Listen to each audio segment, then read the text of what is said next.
जय भारत दोस्तों।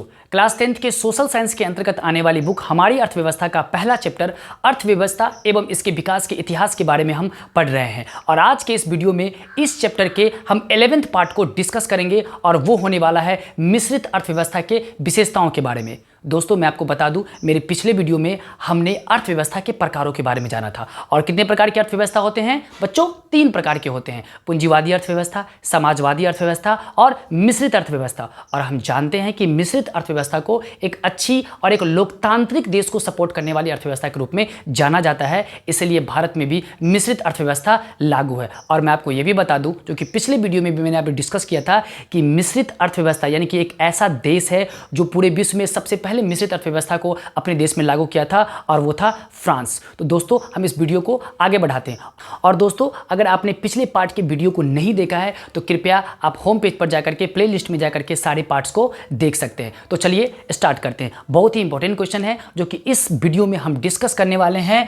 मिश्रित अर्थव्यवस्था के मुख्य विशेषताओं का उल्लेख करें। दोस्तों मैं एक सेकंड के लिए पीछे हो जाता हूं, आप इसका स्क्रीनशॉट ले लें ताकि आपको नोट बनाने में आसानी होगी। तो होप कि आपने स्क्रीनशॉट ले लिया होगा। चलिए आगे बढ़ते हैं और इसे समझते हैं। तो मिश्रित अर्थव्यवस्था के मुख्य विशेषताओं का उल्लेख करें। मैं बता दिया पहले ही बता चुका हूं कि मिश्रित अर्थव्यवस्था अच्छी अर्थव्यवस्था मानी जाती है और भारत में भी मिश्रित अर्थव्यवस्था लागू है। तो इसकी मुख्य विशेषताएं निम्नलिखित है। पहला है आर्थिक एवं राजनीतिक स्वतंत्रता। और दोस्तों मैं आपको ये भी बता दूं कि एग्जामिनेशन पॉइंट ऑफ व्यू से जो भी क्वेश्चन के आंसर में जो पॉइंट वाइज क्वेश्चंस के आंसर होते हैं बहुत ज़्यादा क्या होता है इंपॉर्टेंट होता है और उसको याद करना भी क्या होता है आसान होता है, क्योंकि इसमें मान लो 5 पॉइंट हमने बताया है, पाँचों पॉइंट को आप अच्छे से अपने आंसर कॉपी में लिखते हैं तो निश्चित ही अच्छे मार्क्स आप स्कोर कर पाएंगे। तो पहला पॉइंट क्या हो गया? आर्थिक एवं राजनीतिक स्वतंत्रता। यानी कि दोस्तों मिश्रित अर्थव्यवस्था में लोगों को, उद्योगपतियों को और श्रमिकों को, सबको किसकी आज़ादी होती है? आर्थिक एवं राजनीतिक स्वतंत्रता होती है। आपको पता है कि चाइना में समाजवादी अर्थव्यवस्था है और आप वहाँ पे सरकार के खिलाफ बोल नहीं सकते हैं, सरकार के खिलाफ कोई आवाज़ नहीं उठा सकते हैं। इवन कि वहाँ पे न्यूज़ भी एक ही चलती है जो कि सरकार की होती है। तो आज़ादी नहीं होती। और भारत में आप देख लो, सरकार के खिलाफ आर्थिक व्यवस्था को मजबूत करने के लेकर के हो, चाहे लोकतांत्रिक अधिकार को लेकर हो, चाहे राजनीतिक बोलचाल को लेकर के हो, हर एक चीज़ में हम क्या कर सकते हैं, हमें आज़ादी होती है। तो पहले इसकी मुख्य विशेषता क्या हो गई कि आर्थिक एवं राजनीतिक आज़ादी प्राप्त होता है। इस प्रकार की अर्थव्यवस्था में लोगों को पर्याप्त मात्रा में आर्थिक एवं राजनीतिक आज़ादी प्राप्त होती है। श्रमिकों को भी अपनी व्यवसाय चुनने का आज़ादी रहता है, यानी कि जो मजदूर वर्ग होते हैं उनको भी अपने इच्छा अनुसार, अपने पूंजी के अनुसार नए नए प्रकार के व्यवसाय चुनने की क्या होती है? आज़ादी होती है। दूसरा क्या हो गया कि पूंजीवादी एवं समाजवाद के बीच का रास्ता, यानी कि मिश्रित अर्थव्यवस्था पूंजीवादी और समाजवादी यानी कि दोनों का गुण इसमें देखने को मिलता है, इसलिए ये उत्तम माना जाता है। इसमें अगर किसी के पास पूंजी है तो वो खुद का व्यवसाय कर सकती है, अगर किसी को सरकार के पूंजियों से निवेश करना है तो वो भी कर सकता है। मतलब किसी को व्यवसाय अगर खोलना है, किसी को फैक्ट्री खोलनी है तो वो अपनी खुद की भी खोल सकती है और सरकारी वहाँ पे तंत्र भी आकर के उसका क्या कर सकता है, हेल्प कर सकता है। यानी कि दोनों तरह के सपोर्ट वहाँ पे मिल जाते हैं। तो इसीलिए पूंजीवादी एवं समाजवाद के बीच का क्या है, ये रास्ता है। यानी कि लिखा हुआ है कि मिश्रित अर्थव्यवस्था में पूंजीवादी एवं समाजवाद दोनों तरह की अर्थव्यवस्था का गुण देखने को मिलता है। तीसरा क्या है? निजी एवं सार्वजनिक क्षेत्रों का अस्तित्व। ये क्या है? यानी कि इस प्रकार के अर्थव्यवस्था में, इस प्रकार के यानी कि मिश्रित अर्थव्यवस्था में आपको दोनों देखने को मिल जाएगा। कौन कौन से? आपको पूंजीवादी अर्थव्यवस्था वाले भी गुण मिल जाएंगे और समाजवादी वाला भी क्या मिल जाएगा। मतलब कि आप क्या कर सकते हैं कि निजी एवं सार्वजनिक, मतलब आपको जो भी उद्योग लगे होंगे, बहुत सारी उद्योग, बहुत सारी कंपनियां आपको प्राइवेट भी मिल जाएगी जो प्योर प्राइवेट होगी, और बहुत सारी कंपनियां आपको क्या मिल जाएगी, सरकारी भी मिल जाएगी जो आपको सार्वजनिक कहलाती है। अब भारत में देख लो, बहुत सारे ऐसे उद्योग है, बहुत सारी ऐसी कंपनियां हैं जो प्राइवेट कंपनियों की भी अपनी है और बहुत सारी ऐसी है जो सरकारी कंपनियों की भी है। तो वहाँ पे ये दोनों चीज़ें आपको मिल जाती है और वो सिर्फ और सिर्फ किस में मिलता है? मैंने बताया था कि पूंजीवादी में सारे के सारे उद्योग धंधे किसके भरोसे चलते हैं? पूंजीवादों के भरोसे, जिनके पास पैसा होता है, सरकार का कोई हस्तक्षेप नहीं होता है और प्योर मुनाफा कमाने के लिए किया जाता है। लेकिन मिश्रित अर्थव्यवस्था में समाज कल्याण पे जोर दिया जाता है। मुनाफा तो है, मुनाफा मकसद नहीं है, मुनाफा करना होता है, क्योंकि अर्थव्यवस्था को इंक्रीज करने के लिए आपको तो मुनाफा करना पड़ेगा, लेकिन मेन फोकस होता है समाज कल्याण पे भी, उस पर फोकस होती है।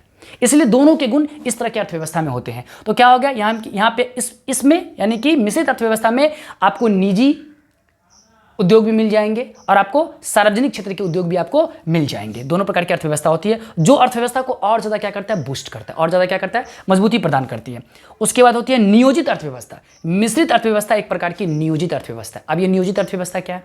नियोजन प्लानिंग, मतलब नियोजन का मतलब क्या हुआ, प्लानिंग। एक प्लानिंग अर्थव्यवस्था है, यानी कि सरकार के पास, यानी कि उस देश में जो भी प्राकृतिक संसाधन उपलब्ध होते हैं, सरकार एक प्लानिंग के तहत उसको क्या करता है, डिस्ट्रीब्यूट करता है। एक प्लानिंग के तहत उससे उत्पादन कैसे किया जाए, इसको यूज किया जाता है ताकि भविष्य में और भी पीढ़ियां इसका लाभ उठा सके।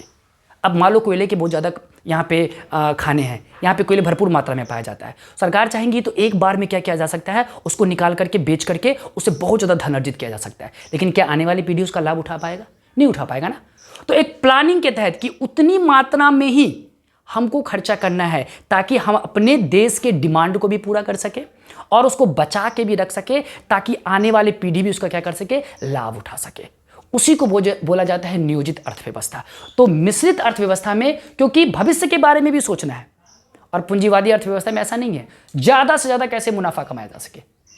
हालांकि आज सारे देश, विश्व के सारे देश इन चीज़ों पे फोकस कर रहा है क्योंकि एक बहुत बड़ा प्राकृतिक में उपलब्ध जितने भी संसाधन है वो बहुमूल्य है और उनका एक बार जब खर्चा हो गया, एक बार जब उसकी क्षय हो गई तो उसकी पूर्ति होने में करोड़ों साल लग जाती है। तो इस पर सब फोकस कर रहे हैं, सारे देश फोकस कर रहे हैं। लेकिन मिश्रित अर्थव्यवस्था में इन चीज़ों का विशेष ध्यान रखा जाता है ताकि समाज कल्याण, मानव की पूर्ति और भविष्य के पीढ़ियों को ध्यान में रख करके अर्थव्यवस्था को और ज़्यादा आने वाली पीढ़ी को लाभ पहुंचाया जा सके।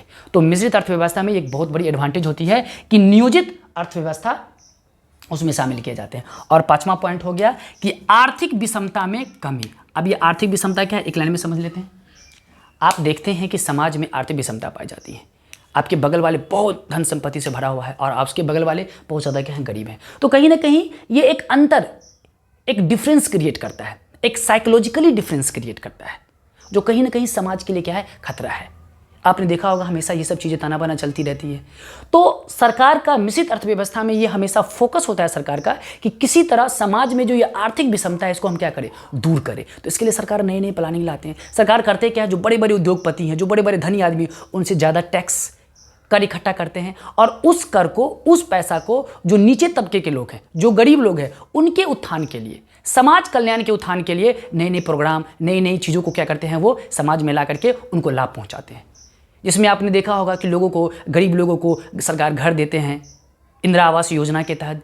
उसके बाद आपने देखा कि स्वास्थ्य मिशन के तहत लोगों में, गरीब लोगों में जो बीपीएल श्रेणी में आते हैं उन लोगों में उन्होंने टॉयलेट का वितरण किया, टॉयलेट पैसे का वितरण किया ताकि वो टॉयलेट बना सके, ताकि आर्थिक विषमता, क्योंकि पहले के लोग, यानी कि उससे पहले जब ये चीज़ें लागू नहीं थी तो लोग शौचालय करने के लिए घर से बाहर जाते थे, तो कहीं ना कहीं ये डिफरेंस क्रिएट करता था। धनिक लोग के पास अच्छी अच्छी टॉयलेट होती थी। तो सरकार ने क्या कि इस विषमता को दूर करने के लिए इस तरह की योजना लाते हैं और बहुत सारी और भी योजनाएं लाती हैं। अलग अलग राज्यों में राज्य सरकार और केंद्र सरकार दोनों मिल करके इस तरह की व्यवस्थाएं लाती है ताकि समाज में उत्पन्न आर्थिक विषमता को क्या किया जा सके, कम किया जा सके। तो इस प्रकार की अर्थव्यवस्था में सरकार विभिन्न तरीकों द्वारा, स्वास्थ्य मिशन के द्वारा, शिक्षा मिशन के द्वारा, सबको घर मिल सके इस मिशन के तहत के द्वारा, तरह तरह के मिशन के द्वारा, तरह तरह के तरीके अपना करके आर्थिक विषमता को दूर करने का प्रयास करती है। और उदाहरण के लिए मैंने यहाँ पे लिखा हुआ है कि सरकार धनी व्यक्तियों पर अधिक मात्रा में कर या टैक्स लगाते हैं तथा प्राप्त धन को गरीबों की भलाई एवं समाज कल्याण के कार्यों पर क्या कर देते हैं, खर्च कर देते हैं। तो मिश्रित अर्थव्यवस्था में इन चीज़ों का पूरा फोकस किया जाता है कि आर्थिक विषमता को दूर किया जा सके। नियोजित अर्थव्यवस्था वहाँ पे लागू की जाती है और मिश्रित अर्थव्यवस्था पूंजीवादी अर्थव्यवस्था और समाजवादी अर्थव्यवस्था के बीच का एक रास्ता है, इसलिए उसमें दोनों के गुण देखने को मिलते हैं। दोस्तों, आज के टॉपिक में इतना ही। होप कि आपने इसको अच्छे से समझा होगा, अच्छे से जाना होगा। थोड़ा सा स्पीड मेरी है, लेकिन मैं कोशिश करूँगा कि मैं इस स्पीड को थोड़ा सा कम करूँ, लेकिन ये धीरे धीरे हो जाएंगी। उसके बाद दोस्तों, आज की वीडियो में इतना ही। मिलते हैं अगले वीडियो में। अगले पार्ट में हम डिस्कस करने वाले हैं 10th के इंपॉर्टेंट क्वेश्चन जो अर्थव्यवस्था से पूछी जाती है। विकसित एवं विकासशील अर्थव्यवस्था क्या है, इसे आप क्या समझते हैं, इसकी परिभाषाओं के बारे में। तो मिलते हैं अगले वीडियो में, तब तक के लिए धन्यवाद।